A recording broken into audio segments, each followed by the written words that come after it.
All right, y'all, gather around the kitchen because today I'm going to show you how to make that sweet, creamy, and downright delicious Thai tea right at home. Now, if you're like me and you've been spending too much at your local Thai place just to get your tea fix, this recipe is going to be a game changer. Let's dive in, cowboy. First off, let's talk about what makes Thai tea so special.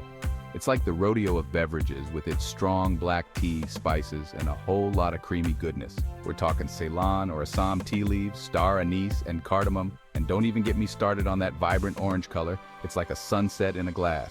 All right, saddle up, folks. Here's what you're gonna need. Black tea leaves, either Ceylon or Assam. Trust me, these are the real deal. Spices, specifically star anise and cardamom. Don't skimp on these, they're the secret sauce. Sweetened condensed milk. This stuff is liquid gold. Sugar, because why not make it even sweeter? Dried milk or half and half for that extra creamy layer. And of course, ice. Thai tea's gotta be cold, y'all. Now let's get this tea party started. First, boil some water in a pot. Once it's hotter than a Texan summer, toss in those tea leaves and spices. Let them steep for about 5 minutes. After that, strain the tea into a pitcher, get rid of those leaves and spices, and stir in the sweetened condensed milk.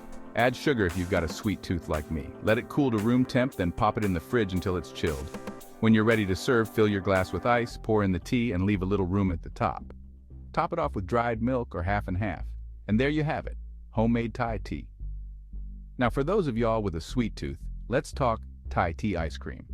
You'll need heavy cream and egg yolks, along with the tea base ingredients. Whisk those yolks with sugar, heat up the cream, mix it all together with the tea, and freeze it. Boom! Thai tea ice cream. Before I let you go, a quick tip on serving Thai tea traditionally, pour it over crushed ice to cool it down quick. Top it with vaporized milk or half and half for that Instagram-worthy gradient effect. And always serve with a straw so you can stir it up and get the perfect blend of creamy and sweet. And hey, don't be afraid to make it your own. Want it less sweet? Cut back on the condensed milk. Need it dairy-free? Use coconut or almond milk. Feeling adventurous? Throw in some tapioca pearls and make it bubble tea. So there you have it, folks. A taste of Thailand right in your kitchen.